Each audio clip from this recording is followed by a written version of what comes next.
Did you leave your iPad for me? Okay, thank you. Okay, we're on to our last guest here in the park today, David Preschlack, who's the EVP of Affiliate and Sales at ESPN. So let's welcome David to the stage.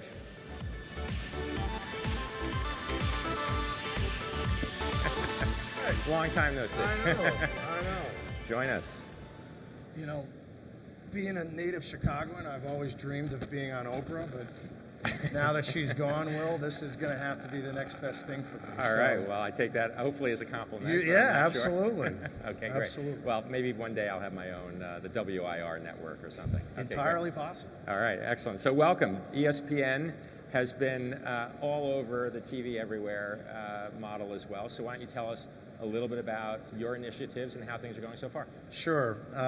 First, let me start a few years ago, because we've been at this for a few years, and whereas we couldn't foresee the advent of iPads and iPhones, we thought it was just a critical strategic initiative for us to be able to display our content anywhere at any time. And the reason for that is it's pretty simple. It's just very consistent with our mission statement, which is to serve sports fans. And it's been a bit of a road to hoe. It's riddled with technical challenges along the way, some rights issues, some business model issues. But I sit up here before all of you, really couldn't be more pleased with where we are. So if you go back, call it 9 months or so, we launched ESPN, the network, on ESPNnetworks.com, PC-based, in and out of home. And then you fast forward to January, we launched our other networks online with Time Warner Cable. Mm-hmm. Later in January, we launched those same networks online, which are ESPN, ESPN2, ESPNU, and ESPN Goal Line and ESPN Buzzer Beater with Verizon. And I think that's a critical distinction. Through our efforts with TV Everywhere authentication, we're very much looking and are partnering with our multi-channel television providers, our partners, our distribution partners. We authenticate off of the linear television subscription. Mm-hmm. And it's really, in addition to consistent with our mission statement, we're trying, again, to drive as much value back to the multi-television experience. Yep. If you then go to April of this past year, we launched right before the Masters our Watch ESPN application on the iPhone and the iPad. However, we launched an optimized version to the iPad a couple weeks ago, and we launched on Android devices a couple weeks ago as well. So, there's been a lot of talk at this show about TV Everywhere and what people want to do and what it means to them or what they're going to do and what plans they have. And we feel very good about where we are because we're not talking about what we want to do, we're actually doing it. Our Watch ESPN application has been downloaded over 2 million times, not an insignificant number. Yeah. And the usage reports, the early returns on usage have been great. And one of the key takeaways that we've had is that out-of-home viewing is of significant value to our fans. Mm-hmm. We all have fancy television displays, and the utilization of other devices in the home is very nice. But the benefit of out-of-home viewing, we see resonates very well with our distribution partners, as well as our fans. So, having said that, please, if you don't mind, Will, I'll absolutely kind of give everybody a look of what we're doing. Good, and I'm going to step aside. So here's our Watch ESPN application. Very straightforward. It's meant to be simple. It's meant to be easy to use. We've got a preview window up here, which really showcases the programming on the bottom part of the screen. In addition to the networks that I mentioned, we have ESPN3.com. And again, to be clear, our offering is the linear television signal. So for instance, right now, on ESPN, the network, you have NFL Live. So if you're watching at home, this is NFL Live. If you're watching on your tablet, it's the same experience that you're going to have in home. All the live events, all the studio programming, and really optimized for the iPad. We feel ease of use easily accessible is key to the television experience. And I'll tell you, I've heard stories, I've witnessed it myself, where you're stuck on a train and you're going home and you can't get home in time for the game. And people get it. It's intuitive. And so, again, it's a relatively straightforward proposition. Here's ESPN2, which is Sports Nation. Now, you're noticing that the screen is just a little bit blurry. It just takes a little while to buffer. This is over a Wi-Fi network. Yeah. It's also accessible over a 3G network. And in addition to everything that I've said, we took the early approach of not including advertisements for a lot of different reasons. But as of October 1st of this year, in college football and in college basketball telecasts, as well as SportsCenter, we'll be including advertisements, and this was at the core of the messaging that we had in our front a couple weeks ago. So the same ads that are in the on-air linear stream would now show up on the mobile app as well? Could be. Or it could be different. Or it could be different. Could be targeted, yeah. It could be more targeted. Okay. You know, it's a great point, Will. I mean, there's so many things that come with a device like the iPad or Android devices. Yep. It could be more personalized. It could be more targeted. We can experiment with different advertising pods and different lengths. I mean, we want to get it right from a fan perspective, and from there, you know, we feel very comfortable that the business models and from a business standpoint, we'll get it right. But first and foremost, let's get it right from a fan perspective, and we just think that's going to translate well into things like advertising. Great. And otherwise. Do you want to show more about the app? Yeah, again, I think it's very straightforward. The application has today 3 linear networks as well as ESPN3.com, which is our broadband offering that we sell through our multi-channel video providers who are in the data business. And I think you can't underscore the importance of keeping it simple and keep it intuitive. And at the same time, really play to the benefits of the different platforms that you're on. So we couldn't be more excited.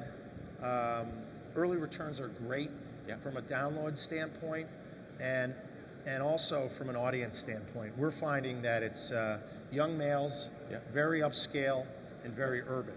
And that really speaks to our core key demo at ESPN, and it just really gives us an opportunity to super serve them. And again, you're all live, whereas what we heard before from Allison at HBO was all on demand. So 2 very different implementations of TV everywhere, live here and on demand with her. Tell us a little more about how you see live as being critical. Yeah, I mean, live really is in many ways our business at ESPN. Right. Notwithstanding the ability to time shift, the ability to offer video on demand programming, 99% of our viewership is live. It's what fans expect, it's what they demand, and the beauty of this offering is it's 100% in line with our best available screen initiative. I mean, we look at all these devices and we look at all of our products offerings as really a means for all boats to rise with the tide. You know, I'll tell you, I'll give you another example that is somewhat tangential to what we're doing with Watch ESPN, given that it's multi-platform in nature. Fantasy football. Fantasy football, we've found, has had a material impact on live television viewing of NFL games. It's multi-platform in nature. We actually have deals with distributors where we've taken our online fantasy applications to the television. And so, again, what we're doing with Watch ESPN is very much in support of our distributors business, which I think is a very key point for them and for us. We think it's a massive advertising opportunity. But first and foremost, you know, for our fans, they expect the ability to watch what they want, when they want it, on any and all devices. And for ESPN, that's live. Absolutely. And just talk a little bit about minimum requirements, because I think there are plenty of folks out there who still think, you know, live linear TV over the internet to a device, that's not stable. It's going to, you know, interrupt. It's going to buffer and so forth. What you just showed over this kind of Wi-Fi network here looked pretty good. But what's it look like when you're on the Metro North train from New York up to Fairfield County? It is indistinguishable in terms of the difference. It holds the connection the whole time. It holds the connection. I mean, listen, you have your 3G issues, right? I mean, you know, you're going to drop the signal from time to time. But in terms of from start to getting the live programming and the buffering that you saw, it's the same, and the picture quality is phenomenal.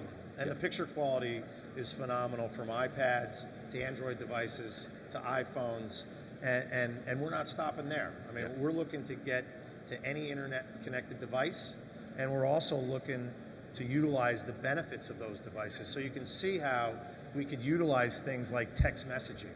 We could utilize the front page of our mobile website to drive people to watch ESPN.com. I mean, there's a lot there. We could utilize the fact that now we have a whole new audience watching NFL Live, and we can speak to our fans and let them know that, hey, if you have somewhere to be, you can watch NFL Live on different devices. And so, you know, to me and for us, we're really just kind of scratching the surface here. Great, impressive. So let me ask you the same question I've asked others as we're kind of winding down our time here, which is, where are we in the overall evolution of TV everywhere at this point? How early on are we? And where might we be by this time next year? I think this industry has come an incredibly long way, both from a content perspective and a distribution perspective. It is the buzz of the show. I think, you know, in addition to be able to access our content on Watch ESPN, you know, we've obviously partnered up with the likes of Time Warner Cable and Bright House to make our content accessible on their applications as well, which is key. So we're very much invested with our multi-channel providers. I think from a rights perspective, the content providers have come really an incredibly long way.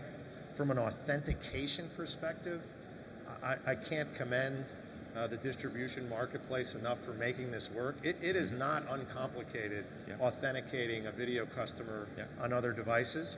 Where we're going, I think you're going to see an increase from the rights community. I mean, this is where this business is going from a rights and content and distribution perspective. And so, you know, we're going to continue to ride that wave. And I think, you know, as it relates to the distribution marketplace, and we're working hard with our multi-channel providers, is really make the authentication process as seamless as possible.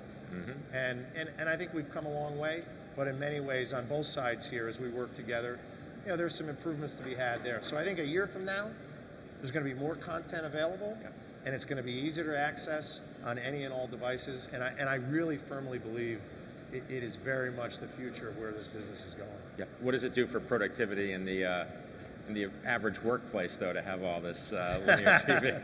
Well, I'll tell you, Will, as a parent, as a father of 4, it's really a wonderful babysitting device, right? You know, it's got the potential to be that. You know, I'll tell you, one of the great things that I love about this industry, and you see it walking around the floor, is, you know, this isn't about just content and distribution. Technology is at the core of what we're doing, and I think that's incredibly exciting. I think it's been an incredible theme of this show. You know, as it relates to productivity in the marketplace, all right, come on. I mean, we all sample and test the product, and we all need to know what everybody else is doing. So I think we'll work our way through it. So let me just have the last word on this. We've had 4 different perspectives on TV everywhere over the last 45 minutes, and I think it kind of shows how committed, number one, the industry is, I think echoing what David said, how committed the industry is to making TV everywhere successful, and also how we see the marketplace starting to evolve to really deliver on consumer expectations that content is delivered anywhere, anytime, and to any device. So I want to say thank you to everyone who's joined us today in the park. Thank you to David.